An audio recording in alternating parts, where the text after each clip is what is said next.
Go ahead. Well, thank you so much, Chair, and I want to thank both of our folks here who testified, and of course, thank Stephanie for her service. My questions are coming to you, Stephanie. Hi, it's good to see you.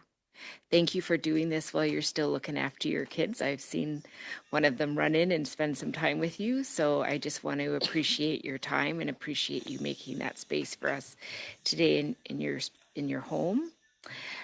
So my first question to you is around the women's study. We heard again and again that women felt invisible. And as I was listening to your testimony and to your response to questions, what I felt that I was hearing was that your transition out of the military was not what you wanted, but the circumstances made it happen. And I feel like it was almost there was an intention to keep you invisible during that transition. So I guess what would be useful for us to know in this committee is what would a helpful transition have looked like for you with the circumstances that you were faced with? I feel if they flew me to a different hospital, a completely different treatment center, someone that's a third party non-bias, because I know for a fact that I wouldn't be treated the same way as I was, and at least I would have a case. Like, if I would have rape kit, I don't think any woman or any person signs up to have like multiple DNAs in her body at the same time.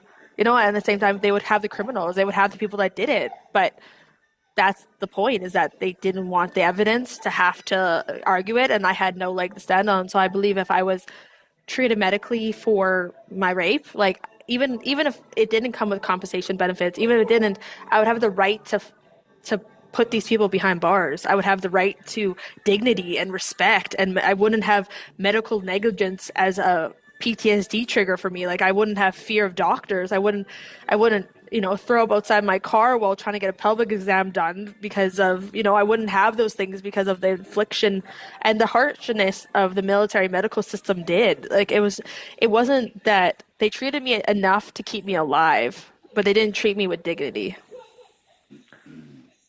Thank you so much for sharing that. I just have to say, thank you for being so incredibly brave. And I'm really sorry, because I understand that there'll be consequences to this level of honesty within yourself. So I just hope that you have a lot of love supporting you through this time.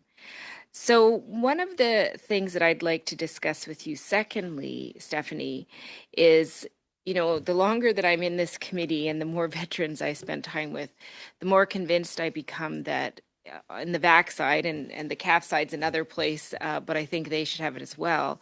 But we need more trauma-informed care, and we need people at all levels to be educated, probably continuously, to keep up to date on all the ongoing training and information that you need to have to actually provide the trauma-informed care.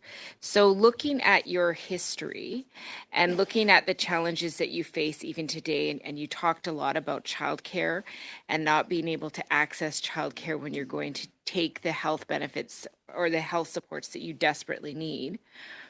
I'm just wondering if you think having people more trained in trauma-informed care would allow them to understand the process that you're going through and the complexity of it, and maybe influence policy at that frontline level. I fully believe, because I've had 4 case managers since started VAC in 2020.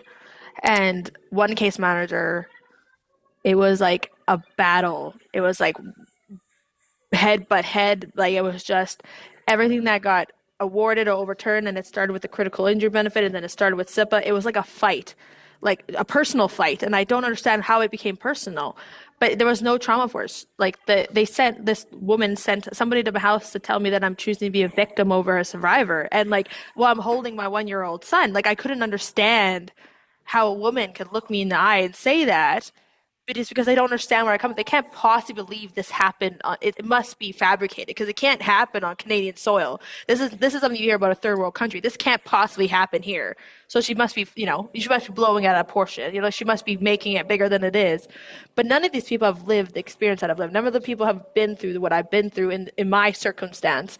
They have their own, but at the same time, I do believe that veterans trigger Veterans Affairs employees, and this triggering will lead to like a battle of the wits, I believe. And it's just like, I feel like I was doing more of the job of the case manager than my own case manager. And that's what got them mad, is that I was doing more of the work and reading the policies and applying for things than they were doing for me. Because they even tried to get me barred from SIPA, saying there's no way that she's totally disabled from the time of her injury. And they tried to get them to overturn it to the point where they're literally acknowledge that I'm not receiving my benefits, but also trying to take away potential future benefits or past benefits because they don't believe that I'm totally disabled, even though every other doctor and provider believes that I'm totally disabled. So why is the case managers determining medical conditions and ignoring the providers of the community against what something is best for a veteran? They say that they depend on things, but they don't depend on them for medical treatments. They allow the case managers to decide what's eligible for them, and that's just absurd to me because if any other insurance policy would do this, they'll be charged. So, and that's just my opinion. So, Well, thank you for sharing your opinion. My time is about up and I know we need to go, but I just want to say again, Stephanie, that I really thank you taking this time. I thank you for being so open and vulnerable. I hear what you're saying. I believe what you're saying.